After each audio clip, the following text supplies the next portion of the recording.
Драманың басында біз басты кейіпкер Шонның 20 жасқа толған туған күнін атап өтіп жатқанын көреміз. Онымен бірге әкесі мен өгей шешесі де бар. Әкесі оған өз алдына жеке үй сыйлайды. Осылайша ол өз өмірін тәуелсіз өткізе алады. Бірақ бұл сыйлықтың кейбір шарттары бар.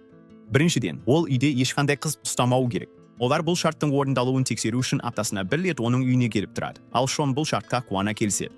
Содан кейін бізге келесі жылдар көрсетіледі. 21 жасында ол үйге қыз әкелуін керек шығар деп ойлайды. Өйткені әкесінің апталық келуі енді айына бір рет қана болып қалған. 22 жасында оның үйіне қыз емес, Рон есімді досы көшіп келеді. Сэм деген тағы бір досы да кез келген уақытта үйіне келіп сабақ оқитын. 23 жасында ол университеттегі танысы Эми есімді қызды өзіне ғашық етіп, қыз досы болуға мүмкіндік алады. Сосын біз Шонның хабарламасының даусынан оянған Эмиді көреміз. Ол өте қиын кезеңді бастан өткеріп жатыр. Су жүйесі төлемегендіктен, өшірілгендіктен, шашын жуу үшін бөтелкедегі суды қолдануға мәжбүр. Анасынан айырылып қалған, ол туралы ештеңе білмейді. Сосын Шон оны алып кетуге келеді. Ол Эмині ұзақ уақыт бойы университетке бірге апарып жүрген. Бүгін ол Эмиге, бұл соңғы рет. Енді сені апармаймын дейді. Бірақ Эми, не болса да мен сені тастамаймын деп жауап береді. Сонымен қатар екеуі де бала кезден дос. Сосын біз флешбек арқылы Эмидің әкесі қайтыс болған кездегі сәтін көреміз. Бұл Шонның Эмині алғаш рет осыншалықты қайғылы күйде көру еді. Сондықтан ол әрдайым Эмиге қамқор боламын деп шешті. Өйткені өзі де бала кезінде анасынан айырылған. Сол себепті Эмидің қайғысын түсінді. Сосын Шон Эмидің көңілін көтеру үшін әзіл айтып, оны күлдіруге тырысады. Уақыт өте келе олардың достығы одан сайын нығая түсті. Мектеп кезінде адамдар оларды жиі жұп деп ойлайтын. Шон Эмиге аздап ғашық еді, бірақ бір күні ол Эмидің құрбыларымен сөйлесіп жатқанын естіп қалады. Ол, Шон менің өте жақсы досым, бірақ мен оны романтикалық жағынан ұнатпаймын дейді. Шонға бұл ұнамайды, сондықтан ол мұңайып қалады. Осыдан кейін ол Эмиден үмітін үзіп, тек жақсы дос ретінде қолдау көрсетеді. Қазіргі уақытта университетке жеткенде Шон Эмиге мен қалжыңдап тұрған жоқпын. Бұл сенің соңғы сапарың. Бұдан кейін ұмыта бер, өйткені мен бүгін соқыр кездесуге барамын дейді. Ол қызды таңғалдыратынына өте сенімді. Келесі көріністе Эмидің достары одан сен Шонмен осыншама уақыт бірге жүрсің. Оған ешқандай сезімің жоқ па?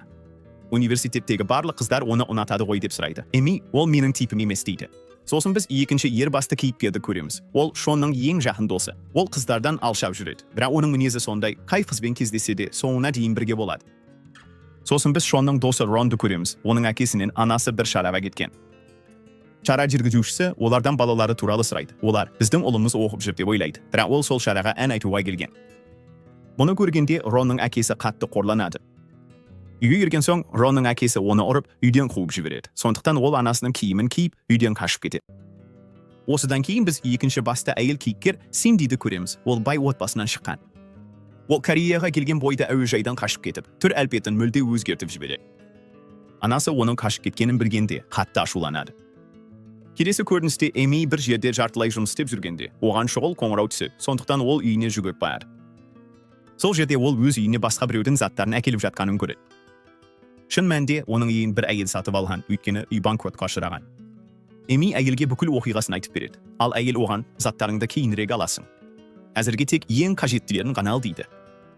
Енді сол жерде Сэм Эмидің заттарын жинап жатыр. Бұл Эми мен Сэм алғаш рет кездескен күн. Эми одан заттарын алып, өзі жинай бастайды. Жинап болған соң ол жерден кетіп қалады. Сол жерде бір қызметкер Сэнге Эмидің мәселесін айтып береді, және ол оған жаны ашиды. Келесі көріністе біз Ронды көреміз. Ол Шонның үйінің алдында тұр, бірақ Шон үйде жоқ. Есік құлыптаулы болғандықтан Рон есіктен секіріп үйге кіреді. Дәл сол кезде жылап тұрған Эми де келеді. Олар одан сен кімсің деп сұрайды. Эми, мен Шонның досымын деп жауап береді. Синди, мен де оның досымын дейді. Ал Ронда мен де оның досымын дейді. Сол кезде Сэм де келіп, өзін Шонның досы ретінде таныстырады. Ал осы уақытта Шон соқыр кездесуге келген еді. Көрікті бір қыз өтіп барады. Шон ішінен, осындай қыз ненің де қызым болса ғой деп ойлайды. Сосын ол соқыр кездесу орнына келгенде, дәл сол қыздың өзінің кездесу екенін көреді. Шон оның қарсысындағы орынға отырып, өзін таныстырады. Қыз оған қарап отыра береді, кенеттен, сен әрдайым осылай шыншылсың ба, әлде бүгін ерекше күн бе деп сұрайды. Шон қыз қызығушылық танытып отыр деп ойлайды, бірақ әңгіме әрі қарай жалғаспайды. Үйдегі күтпеген қонақтардың кесірінен ол кездесуді аяқтай алмай кетуге мәжбүр болады. Ол мен саған хабарласамын дейді. Үйіне келгенде төртеуі Шонға шабуыл жасайды. Барлығы оның үйінде қалуға рұқсат беруін талап етеді. Синди қатты күйзелгені сонша, анасы қоңырау шалғанда телефонын лақтырып сындырып тастайды. Өйткені үйіне қайту оған мүлде қабылдауға болмайтын нәрсе. Оның осындай мінезін көргенде бәрі қорқып қалады. Енді жағдай сондай болып кетеді. Шон Синди мен Ронның үйінде қалуына рұқсат беруге мәжбүр болады. Эми өз оқиғасын айтуға да үлгермейді. Ал Шон, Эми менімен уақыт өткізуге келді деп ойлайды. Кейінірек Шон өз бөлмесінде отырғанда ол соқыр кездесудегі қызға хабарлама жібереді. Ол алған жауабына қатты таңғалады. Қыз, неге кездесуге келмедің? Деп жазған екен. Яғни Шон өзімен кездесу деп ойлаған қыз мүлде басқа адам болып шықты. Келесі күні Эми сөмкесін алып, бұрынғы үйіне барады. Ол жерде оның заттары Шон соқыр кездесу деп ойлаған қызбен бірге қалған. Оның аты Сия, ол үйдің жаңа иесі. Ол Эмиге өте тәкаппар түрде сөйлеп, заттарыңды тезірек алып кет, әйтпесе мен оларды лақтырып жіберемін дейді. Екінші жағынан Сиямен кездескеннен кейін Шон оның фотографияға қызығатынын және өз кампусында оқитынын білді. Сондықтан ол оны кампуста кездестіруге барады. Ол одан, кеше менің соқыр кездесуім емес екеніңді неге айтпадың? Деп сұрайды. Сия, сен маған ештеңе айтуға мүмкіндік берген жоқсың дейді. Осы уақытта Эми кітапханада жартылай жұмыс істейтін жұмысқа орналасады. Сэм де сол жерде, ол оның жағдайын білетіндіктен Эми үшін алаңдайды. Жұмыстан кейін кітапхананы жауып кетуге дайындалып жатқанда ол біреудің бар екенін сезеді. Тексергенде ол жерде түнде қалуды жоспарлаған Эми екенін көреді. Сэм оған, мұнда қалу қауіпсіз емес, сондықтан жағдайыңды Шонға айтып, оның үйінде қал дейді. Бірақ ол бас тартады. Сондықтан Сэм оны әкесінің дүкеніне апарып, бүгін түнде осында қала аласың дейді. Дәл сол сәтте Эми көптен күткен анасынан қоңырау алады, бірақ анасы өте өзімшіл. Анасы Эмиге, сен қазір 22 жастасың, менің жауапкершілігім аяқталды. Енді өз өміріңді еркін сүргің келеді дейді. Мұны естіген Эми күйзеліске түседі. Ол көпірде отырып, өмірі туралы ойлайды. Сол кезде ол суицидтік көмек желісінің нөмірін көреді. Оларға қоңырау шалып, қайғысын бөлісе бастайды. Ал осы уақытта Шон Эмидің үйіне оны іздеп келеді. Сол жерде жаңа қожайын оған Эмидің үйі сатылғанын және бүкіл оқиғаны айтып береді. Бұл Шонды қатты таңғалдырады. Ол Эми кеше түнде көмек сұрап келгенін, бірақ өзі оны тыңдамағанын түсінеді. Сол кезде оған полиция бөлімшесінен қоңырау түседі. Себебі Эми Шонды өзінің қамқоршысы ретінде көрсеткен еді. Шон Сэммен бірге барған кезде, ол Эмидің өз-өзіне қол жұмсамақ болғанын біледі. Қайтып келе жатқанда ол Эмиден, бұл рас па? Неге маған мәселеңді айтпадың деп сұрайды. Эми жауап береді. Сенің үйіңде қазірдің өзінде 2 адам бар. Сол себепті мен саған жағдайымды айтпадым. Шон ұялып кешірім сұрайды. Өйткені Эмиге өте жақын дос бола тұра, оның мәселесін түсінбегеніне өкінеді. Содан кейін ол Эмиді өз үйіне апарады. Келесі күні Эми өз мәселелерін Рон мен Синдиге айтқанда, екеуі де оған қатты жанашырлық танытады. Дәл сол сәтте есік қоңырауы соғылады. Сыртта тұрған Сам екен, ол Эмиге сөмкесін әкеліп беруге келген. Бір-бірін көргенде, олар арасында бір романтикалық сезім пайда болады. Осыдан кейін олар кампуста да бірге болып, бірге түскі ас ішеді. Ал екінші жағынан, Шон Сиямен дос болу үшін өнер клубына қосылуға келеді. Бірақ Сия, бұл сенің ісің емес. Бұл клубтың мүшесі болу үшін адамда арман болуы керек дейді. Ол менде арман жоқ, бірақ басқа жолдарым көп дейді. Ол Сияға десет салынған қорапты ұсынады. Бұл оны қуантады. Үйге оралғанда Синди мен Эми бөлмелес болып кеткен. Бірақ түнде ұйықтап жатқанда Синдидің аунап төңкерілуі Эмиге кедергі келтіреді. Сондықтан ол сыртқа шығып, музыка тыңдауға шешім қабылдайды. Шон да сыртқа шығып, онымен бірге уақыт өткізеді. Содан кейін олар бірге көп нәрсе туралы әңгімелеседі. Ол Эмиге өзінің соқыр кездесуі Сия туралы айтады. Оның әңгімесін естіген Эми, оның соқыр кездесуін біреудің орнын басқан үшін психопат деп атайды. Шон ренжіп қалады. Сондықтан олар балалар сияқты ұрса бастайды. Келесі күні университетте мұғалім топтық жоба туралы хабарлайды. Эми бар топта Сияда бар. Ол тағы да Эмимен жаман қарым-қатынас жасайды. Біраз уақыттан кейін оны бір бала алып кетуге келеді. Сондықтан ол барлығымен қоштасып кетіп қалады. Содан кейін Эми кітапханаға барып Сэмді іздейді. Кітаптарды ретке келтіріп жатып, ол Сэмге қарай береді. Оны Сэм деп байқайды. Ол оған күлімсіреп жауап береді. Түнде Шон үйге келгенде Эмидің террасада Bluetooth динамика арқылы ән тыңдап отырғанын көреді. Ол оған қарай бара бастайды. Сол кезде Эмиге қоңырау келеді. Эми динамика арқылы сөйлесе бастайды. Шын мәнінде оның досы оған соқыр кездесу ұйымдастырған еді. Бірақ Эми менің өзіме үнемі көмектесетін бір жігіт ұнайды деп бас тартады. Шон Эми мен туралы айтып жатыр деп ойлайды да қуанып кетеді. Эми оны көріп, қашан келдің? Деп сұрайды. Ол жаңа ғана келдім деп жауап береді. Сосын ол сол жерден қашып кетеді. Енді Шон Эмидің айтқандарынан біраз шатасып қалады. Өйткені ол онымен қарым-қатынаста болғысы келмеген. Эмидің оған ұнайтыны туралы ой маза бермейді. Ал ұйықтағанда түсінде Эмиді барлық жерде көреді. Бұрын ол Эмиге ғашық болған, бірақ қазір оны жай ғана досы деп санайды. Сол себепті ол Эмиге қатал қарай бастайды. Эми оны ұнатуын қойсын деп. Бұрын ол Эмиге мотоциклінде бірге баруға мүмкіндік беретін, ал қазір мүлде бас тартады. Ол оған, мен жақында қыз табамын, сондықтан өзіңе жағдай жаса дейді. Содан кейін өмірінде алғаш рет Эми колледжге автобуспен баруға мәжбүр болады. Шон оның автобусын артынан қуады. Ол автобустағы халықтың көптігінен Эмидің қиналып тұрғанын көреді. Бұл оған ұнамайды. Сондықтан келесі аялдамада Эмиге автобустан түсуін айтып, оны өзімен бірге алып кетеді. Келесі көріністе Эми тәжірибеден өтуге қабылданғанын біледі. Бұл оны қуантады. Ол бұл жаңалықты бірінші болып Шонға айтқысы келеді. Сондықтан оның бөліміне барады. Ал Шон оны көргенде қорқып қалады. Ол одан қашуға тырысады. Бірақ қуаныштан Эми мұны байқамайды. Ол оған тәжірибеден өткенін айтып кетіп қалады. Одан кейін Шон Сэммен баскетбол ойнайды. Сэм одан не болды деп сұрайды. Сен уайымдап жүрген сияқтысың дейді. Шон Эмидің атын атамай, менде мені ұнататын бір досым бар, бірақ мен оны солай ұнатпаймын. Сондықтан оған қалай жоқ деп айтарымды ойлап жүрмін дейді. Сэм оған, мен де бір қызды көптен бері ұнатамын, бірақ оған айтқан жоқпын дейді. Шон мұны естіп таң қалады. Ол, сен оқудан басқа нәрсеге де қызығасың ба деп сұрайды.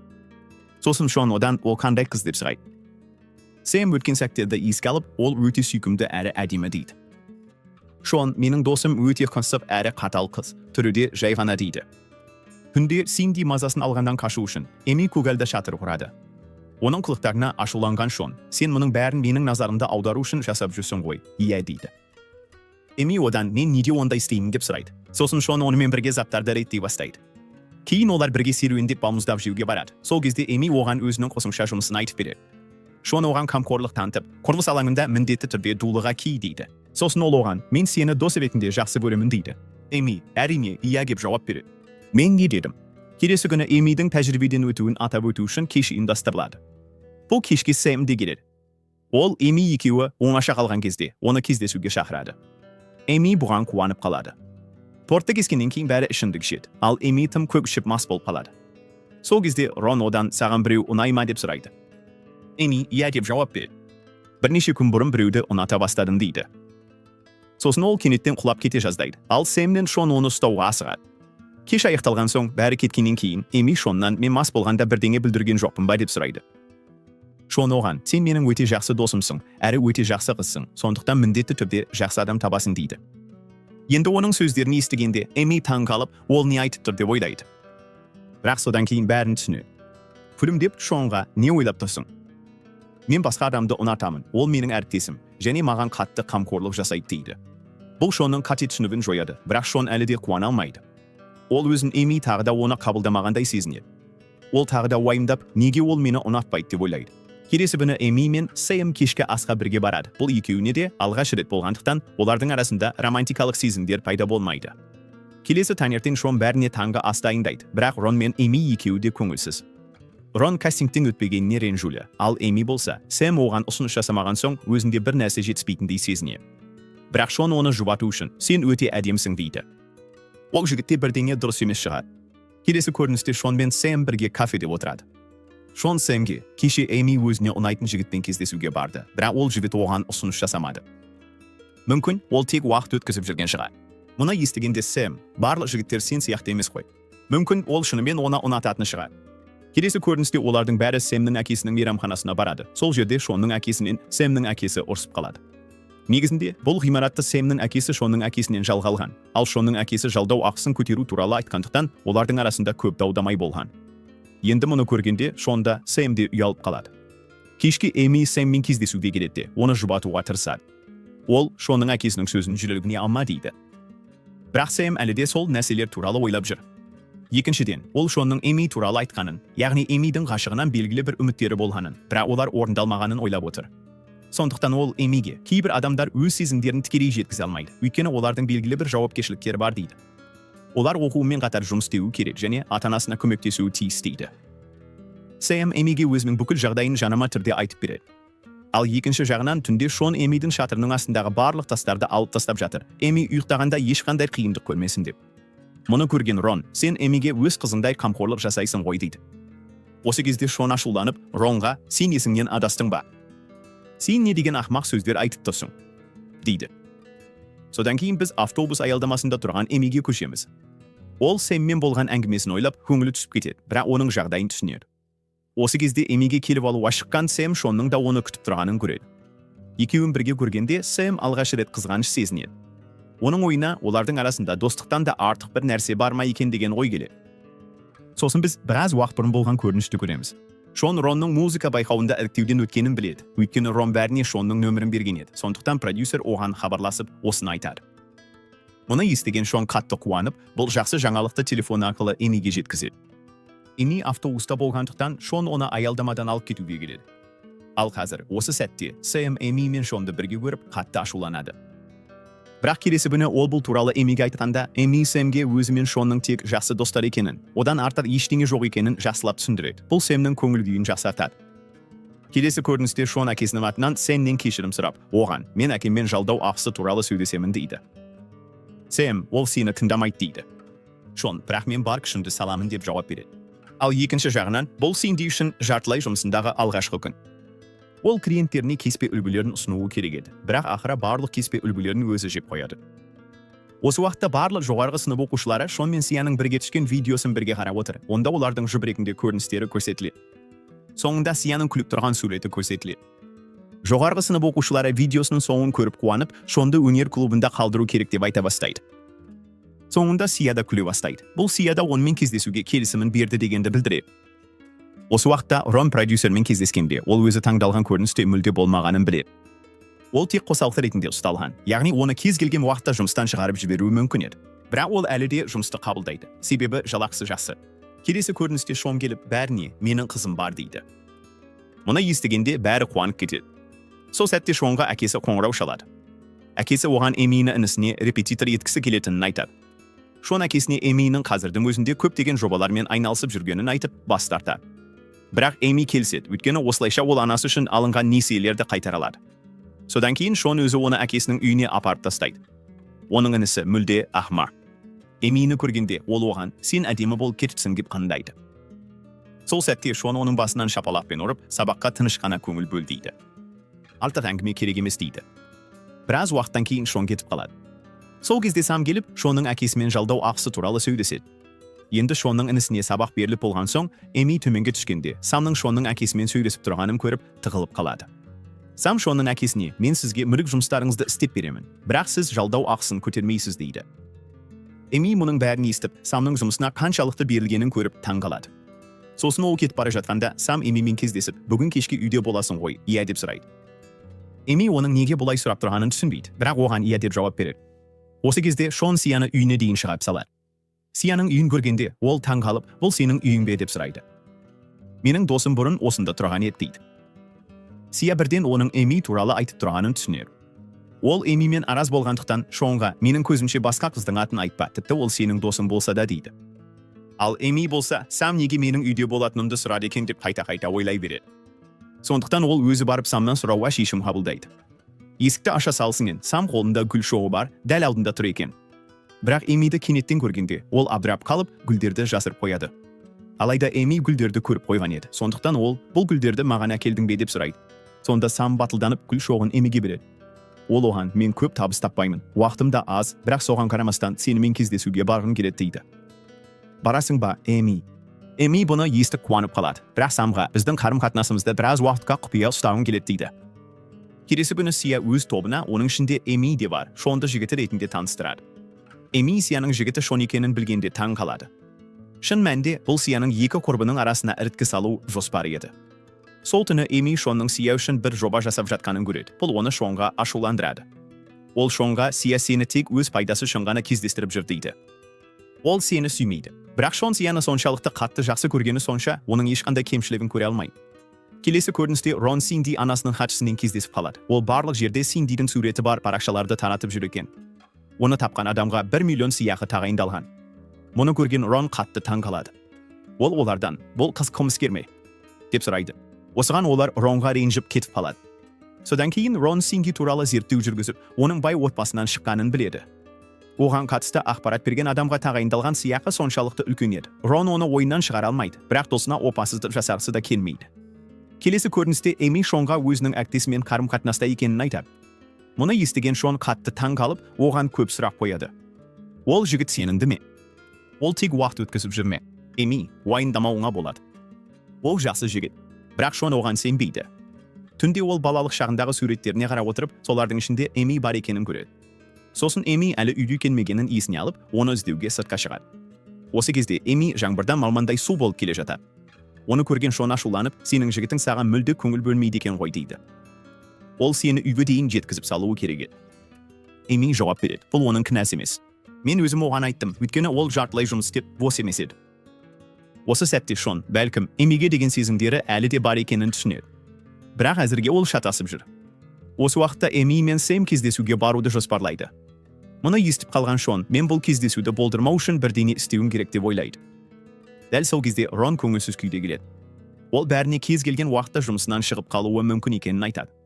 Сонда Шон бәріне сенбі күні пикникке бармаймыз ба? дейді. Ол мұны Эми жігітімен кездесуге бармасын деп айтады. Бірақ өкінішке орай, ол Эминың жігіті Сэм екенін білмегендіктен кездейсоқ Сэмді де пикникке шақырады және Сияны да бірге келуге өтінеді. Бірақ келесі күні Сияны алып кетпестен бұрын, ол бәріне, Сия сендердің бәрің менің үйімде тұратыныңды білмеуі керек дейді. Сосын пикник кезінде Шон Сэмге, мен Эминың жігітін ұнатпаймын, өйткені ол Эмиге мүлде қамқорлық жасамайды. Ол Эмиді жаңбырдың астында жалғыз қалдырды. Сондықтан мен бұл жігітке сенбеймін дейді. Енді Сэм ол оқиға туралы мүлде білмейтін, өйткені Эми оған үйге аман есен жеткенін айтқан еді. Дегенмен ол Шонның Эмиге деген алаңдаушылығын ұнатпайды. Сондықтан Шонға Эми ересек адам. Ол өз үшін не жақсы, не жаман екенін түсіне алады. Сондықтан сен оған соншалықты уайымдамауың керек дейді. Сосын Шон бәрін әдемі жалдамалы үйге апарады. Сол жерде Сияның қыңырлығы басталады. Сосын асханада жұмыс істеп жүргенде Эми Сияның телефонын көреді. Басқа бір жігіттен қоңырау келіп жатыр. Оның атын Сия менің сүйіктім деп сақтап қойған екен. Бұл дегеніміз, осы уақыт бойы Сия Шоннан басқа біреумен де кездесіп жүрген. Оның бәрін көрген Эми Шон үшін одан сайын алаңдай бастайды. Өйткені ол Шонның жүрегі жараланбасын деген. Сондықтан ол азық-түлік аламын деп сылтау айтып, Шонмен бірге базарға барады. Бірақ Сам бұған көңілі толмайды. Сол жерде Эми Шонға, меніңше Сия саған лайық емес дейді. Ол оған ашық айтпайды, тек аздап ишара жасайды. Бірақ Шон оның сөзін елемей, сен Сияға қызғанасың дейді. Осы уақытта Сам Эмиге күні бойы көңіл бөлмейді. Сондықтан Эми оны бассейн жанына шақырып сөйлеседі. Ол оған ашық айтады, маған ұнамайды. Шонмен тым ашық сөйлесетінің. Эми күліп, сені қызғанып тұрғаныңды көріп қуанып тұрмын. Бірақ Шон екеуміз жай ғана доспыз дейді. Сосын олар сүйіседі. Мұны Шон да жоғарыдан көріп қалады. Ол Эмидің жігіті Сам екенін біліп, қатты таң қалады. Ол қызғаныш сезінеді. Содан өзі Эмиге ғашық екенін түсінеді. Келесі көріністе біз Ронның жұмысынан шығарылғанын көреміз. Бұл оны қатты мұңайтады. Осы уақытта Синди Сиямен сөйлесіп отырып, байқамай оларға Шонның үйінде тұрып жатқанын айтып қояды. Келесі көріністе біз Сам мен Эмиді көреміз. Сам оған тәуелсіз болғанда үйін қайтарып беруге уәде етеді. Ал екінші жағынан Эми мен Самның қарым-қатынасын білгеннен кейін Шон қалай әрекет ету керектерін білмей қалады. Ол сондай-ақ Эмиге деген сезіміне де сенімді болмады. Сондықтан қатты ашуланған Шон бар ашуын Эмиден алады. Осы уақытта Синди Шон оның Сияға бәрін айтып қойғанын білгенде қалай әрекет ететінін уайымдайды.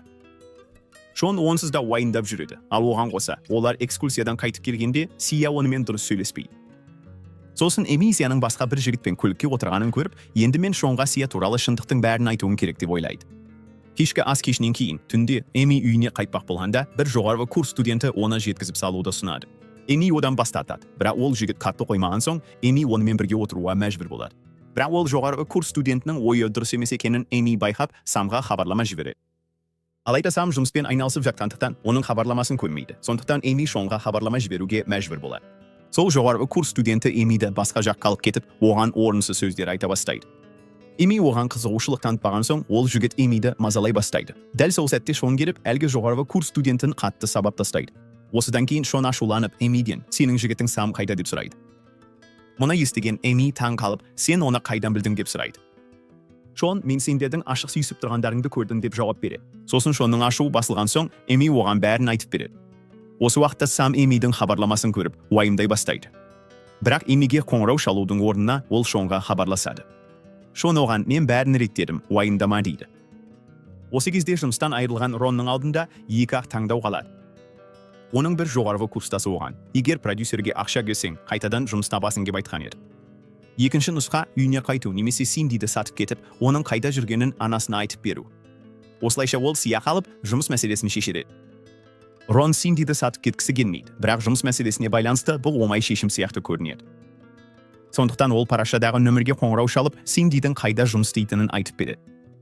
Келесі күні таңғы аста бәрі өз ойларына батып кеткен еді. Сосын Синди Шонға Сияға олардың оның үйінде тұратынын айтып қойғанын жеткізеді. Мұны естіген Шон бірден Сияға барады, ал Сия қатты ашулы еді. Сия, мен мұны Эми үшін жасағаныңды білемін, сондықтан мен сені тек Эмиді үйден қуып шықсаң ғана кешіремін дейді. Бұл Шонға мүлде қолайсыз, өйткені Эми оның бала кезден бергі досы. Сондықтан ол Сияға ашық түрде мен Эмиді үйден шығара алмаймын деп бастатады. Сия содан кейін онда менімен қайта кездесудің қажеті жоқ дейді. Сосын Эми де Сияға өз мәселелерін айтады. Сия Эмиден сен тұра алатын жалғыз досың Шон ба, әлде оның достығын пайдаланып жүрсің бе деп сұрайды.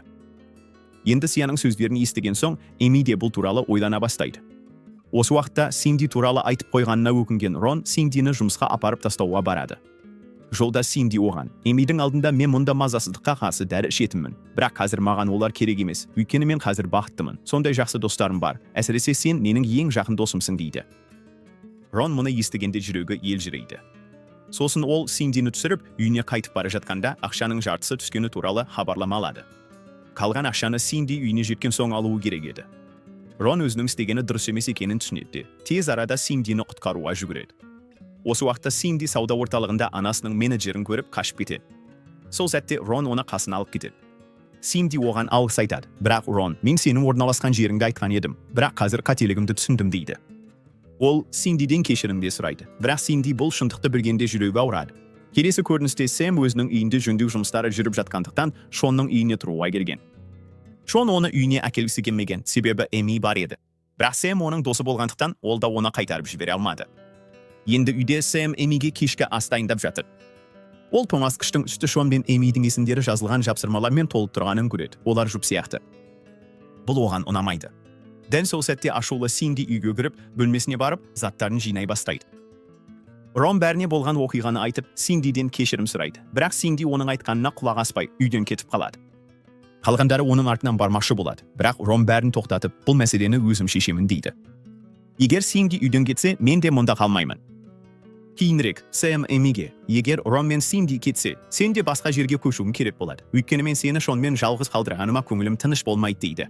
Көп ойланғаннан кейін Эми енді Шонның үйінен кетуі керек екенін түсінеді. Өйткені сонда өзімен Шонның қарым-қатынасы да дұрыс болады. Сондықтан келесі күні таңертең Эми Шонға: бірнеше күннен кейін мен сенің үйіңнен басқа жерге көшемін. Өйткені біздің серіктестеріміз бірге тұрып жатқанымызға қарсы дейді. Шон оны көндіруге тырысып, менің саған ешқандай қарсылығым жоқ дейді. Бірақ Эми: сенің Сияң менімен көп мәселесі бар деп жауап беріп, кетуге бет алады. Оны кетіп бара жатқанын көрген Шон: мен сені өзімнен алыстатуға жол бере алмаймын деп ойлайды. Келесі көріністе біз Ронның бір амалын тауып, Синдиді көндіріп, үйіне алып келгенін көреміз. Ол оған: маған тағы бір мүмкіндік берші дейді. Ол жолы сенің сеніміңді ақтамаймын. Осы уақытта Шон Эмидің үйден кетіп қалғанына қатты қапалы. Келесі күні бәрі бірге кешкі асқа жиналады. Рон Синдиді таң қалдыру үшін кешкі ас дайындап қойған. Бұл Синдиді қатты қуантады. Шон көңілсіз күйде отыр. Мұны байқаған Рон: сен Сиямен айырылысып қалған сияқтысың ғой дейді. Сондықтан да көңілің түсіп отыр. Бірақ Шон Эмидің кетіп қалғанына соншалықты қапалы болғандықтан Ронның сөздеріне мүлде мән бермейді. Осы уақытта Эми де Шонның көңілсіз жүзін көріп, оның Сияға бола мазасызданып жүргенін ойлайды. Келесі көріністе Эми Шонның інісіне сабақ беріп жатқанда, Шонның інісі оған Шон туралы айтып береді. Шон бұл үйде тұруды ұнатпайды, өйткені бұл үй оған анасын еске салады. Сол себепті ол атасының үйінде тұрғанды жөн көреді. Мұны естіген Эми Шонға жаны ашып, кешке оған дәмді кешкі ас дайындап береді. Дәл сол кезде ол абайсызда қолын сәл кесіп алады. Сол сәтте Шон келіп, оның жарасын көріп қатты уайымдайды. Бірақ Эми бұл асты осы үйдегі соңғы күні болғандықтан дайындағанын білгенде, ол қатты ашуланып, өз бөлмесіне кетіп қалады. Келесі күні Шон Сияға Эми үйден кетіп жатқанын айтады. Ол: енді қуана аласың ғой дейді. Сия қайтадан Шонға қызығушылық таныта бастайды. Келесі көріністе Эми үйден кеткелі жатыр. Шон оған дөрекі сөйлеп, өз бөлмесіне кетіп қалады. Бұл Эмиді оған не болды екен деп ойландырады. Бірақ ол жерде Сэм де болды. Ол Эмидің кету туралы шешіміне қатты қуанды. Сондықтан ол Эмиді өзімен бірге алып кетпек болады. Шон тіпті соңғы рет қоштасуға да шықпайды. Өйткені оның кетіп бара жатқанын көруге шыдай алмай, өзін бөлмесіне қамап тастайды. Келесі көріністе Сия үйінен Эмиге арналған анасы жіберген сәлемдемені табады. Сондықтан ол бұл сәлемдемені Эмиге апарып беруді шешеді. Ол Эмиді мейрамханаға шақырып, сәлемдемені береді. Оның ішінде анасының басқа бір ер адаммен көлікте түскен суреттері бар екен. Шын мәнінде бұл хат жол ережесін бұзғаны үшін жіберілген еді. Бірақ Эми анасының өзін жалғыз қалдырып, басқа ер адаммен өмірден ләззат алып жүргенін көріп мұңаяды. Сосын ол Сэмге қоңырау шалады, бірақ ол жұмыста болғандықтан қоңырауға жауап бермейді. Сондықтан Эми Шонға хабарласуға мәжбүр болады. Бірақ бұл жолы да ол бос емеспін деп сылтау айтады, өйткені Эмимен кездескісі келмеді.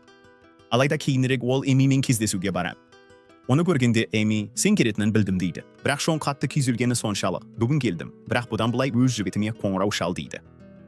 Келесі көріністе Сэмнің әкесі мейрамханадан пайда көрмей жатыр. Сондықтан оларда төлеуге тиіс көп қарыз бар. Ол Сэмге оқуыңнан 1 жыл үзіліс алып, маған көмектес дейді. Бірақ Сэм әкесінің бұл сөздеріне қатты ашуланады.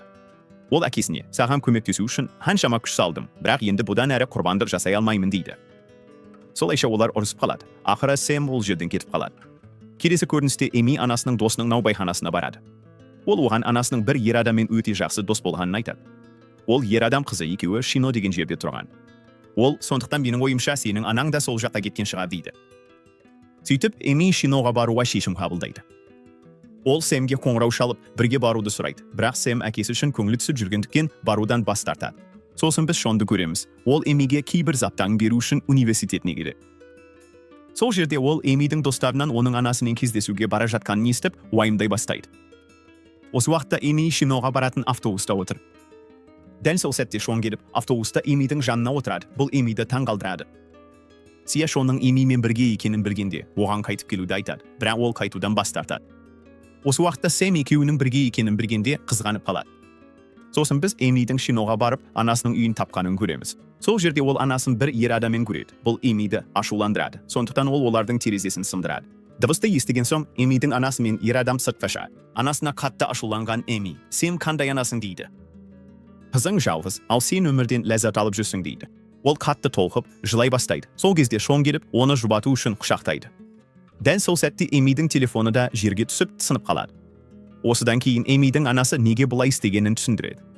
Әкесі қайтыс болғаннан кейін ол депрессияға түсіп кеткен, сондықтан өзін ұстай алмаған.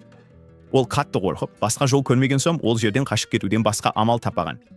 Анасы, мен бұл дұрыс шешім болмағанын білемін, бірақ депрессиядан шығудың жалғыз жолы осы деп ойладым дейді. Анасының сөздерін естіген соң, Эми оның жағдайын түсінеді, бірақ бәрібір жүрегі әлі де анасын толық кешіре алмайды. Содан кейін біраз уақыт өтеді. Анасы Эмиді сол жерде қалуға шақырады. Эми бұған келіспейді, бірақ уақыт кеш болғандықтан, олар Сеулге баратын автобус таба алмайды. Сондықтан тек бір бөлмесі бар қонақ үйде қалуға мәжбүр болады. Шон, екеуміз бір бөлмеде қалай тұрамыз деп ойлайды. Бірақ Эмиге бұл мүлде қиындық тудырмайды. Ол қуана-қуана төсекке жатып, ұйықтап қалады. Ал осы уақытта Сэм оған бірнеше рет қоңырау шалады, бірақ Эмидің телефоны сынып қалғандықтан оған хабарласа алмайды. Шонның да телефоны өшіп тұр. Сол себепті Сэм уайымдап, сол түні автобуспен Шиноға жолға шығады. Осыдан кейін Эми өмірі туралы ойлап, қай кезде көмек керек болса да, Шон әрдайым жанында болатынын түсінеді. Осы уақытта Шон өткен жолы Сия онымен айырылысып жатқанда, өз сезімдеріңді білесің бе деп сұрағанын есіне алады. Кімге сезімім бар? Осы сәтте Шон өзінің әрдайым Эмиге сезімі болғанын түсінеді. Ал Ром болса, әкесі оның қабілетіне сенбегендіктен көңілі түсіп отыр. Сондықтан Синди оны жұбату үшін құшақтайды. Бұл Ромды таңғалдырады. Ол Синдиге, бұл не болды деп сұрайды. Синди де таң қалып, мен оны байқамай істедім. Ондай ниетім болған жоқ дейді. Келесі күні біз Шамды көреміз. Ол Эми мен Шонмен Шинода кездеседі. Шам Шонға қатты ашуланып, Эмиге де көп сұрақ қояды. Неге телефоның өшірулі болды, және неге маған мәселелеріңді айтпайсың деп сұрайды. Эми онсыз да қатты мазасызданып жүр, бірақ ол Шамның сезімдерін де түсінеді. Сондықтан оған көп нәрсе айтпайды. Бұл олардың арасында үлкен қашықтық тудырады. Осы уақытта Шам мен Шонның арасында да алшақтық пайда болып, олар дос емес, жау сияқты әрекет етеді. Кейін Шам кеше Эмиге тым қатты ашуланғанын түсініп, оны жұбатуға тырысады. Оның бұл әрекетін көрген Эми қуанып, мен саған ренжулі емеспін дейді. Шам оның бәрін Эми оған ренжіп, Шонға кетіп қалады деп қорыққандықтан жасайды. Ал екінші жағынан Шон Сиямен кездеседі. Ол оған, мен әлі де саған ренжулімін дейді. Бірақ сол жерде Шон Сияға өзінің Эмиге деген сезімін айтады. Оған Сия, мен сенің бір күні осылай айтатыныңды білгенмін дейді. Осыдан кейін екеуі де айырылысады. Келесі күні Шон балалық шағындағы видеоларын қарап отырғанда, Эми оның кейбір заттарын қайтаруға келеді.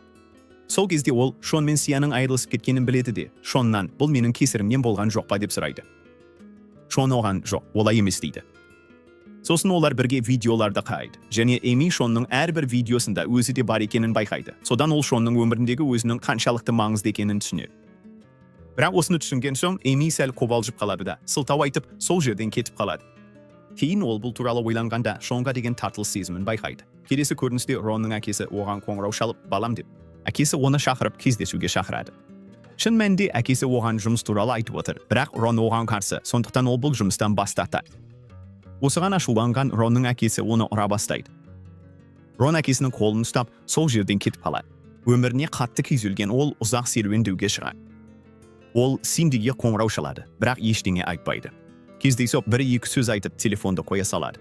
Синди де оның сөздерінен Ронның көңіл күйі жоқ екенін түсінеді, сондықтан оны іздеуге шығады.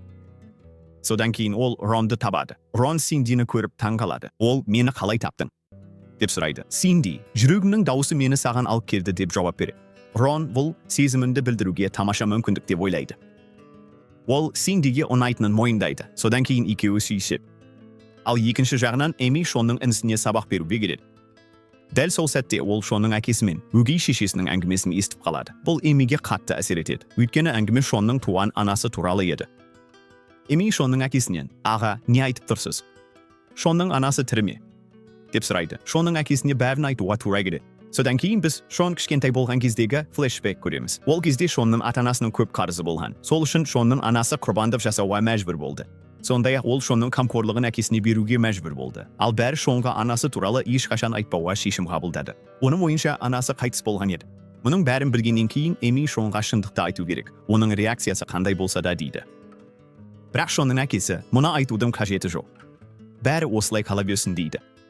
Бірақ Эми Шонға айтуға шешім қабылдайды. Ол Шонның шынайы анасының үйінің мекен-жайын табады. Бірақ бұл ақпаратты Шонға қалай жеткізерін білмейді. Дәл сол кезде университетте Сэммен кездесіп, оған: "Сенің қызың мен Шон тым жақын сияқты. Сен оны сезбейсің" дейді. Бұл Сэмді ашуландырады. Ол Шонмен кездесуге барады. Сэм Шонға: "Бәрі сенің Эмиге ғашық екеніңді біледі. Сондықтан Эмиге барып сөйлес. Эми өзі шешсін, менімен бола ма, әлде сенімен бе" дейді. Бірақ Шон: "Бұл менің сезімдерім. Егер Эмиге айту керек болса, өзім айтамын. Сен мені мәжбүрлей алмайсың" дейді. Содан кейін бәріне Рон мен Синди кешкі асқа шақыру хабарламасын жібереді. Сол кеште Рон мен Синди жұп екендерін жариялайды. Шон: "Топта жалғыз бойдақ мен ғана қалдым" дейді. Келесі күні Эми Шонның анасына қатысты жағдайға қатты алаңдайды. Сондықтан Сэм одан себебін сұрайды. Эми оған ертең Шонмен бірге бір жерге бару керек екенін айтады. Шонның атын естігенде Сэм ашуланып кетеді. Ол: "Сендер екеуің ғана бірге істеу керек, қандай жұмыс бар" дейді. Эми: "Шонға айта алмайтын бір нәрсе бар, тек көрсетемін" деп жауап береді.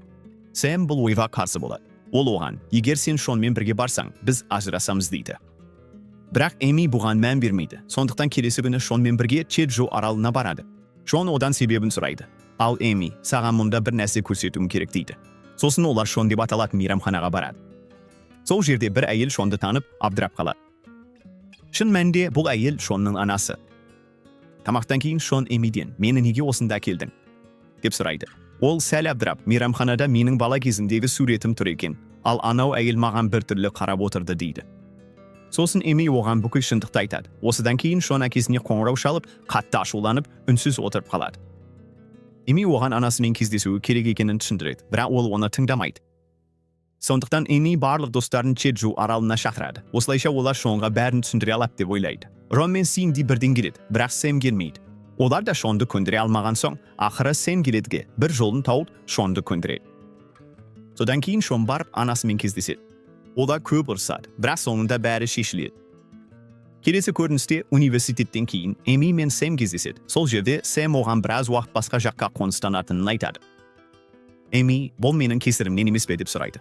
Сэм: "Демек, сен қателігіңді түсіндің ғой" деп жауап береді. Шын мәнінде Сэм әкесіне байланысты басқа қалаға көшу керек. Содан кейін кетіп бара жатып, Сэм Эмиге: "Қарым-қатынаста басымдық маңызды, ал сен бірінші кезекте кім екенін білесің" дейді. Эми Сэмнің ишарасын түсінеді. Бірнеше күнден кейін Сэм кетеді.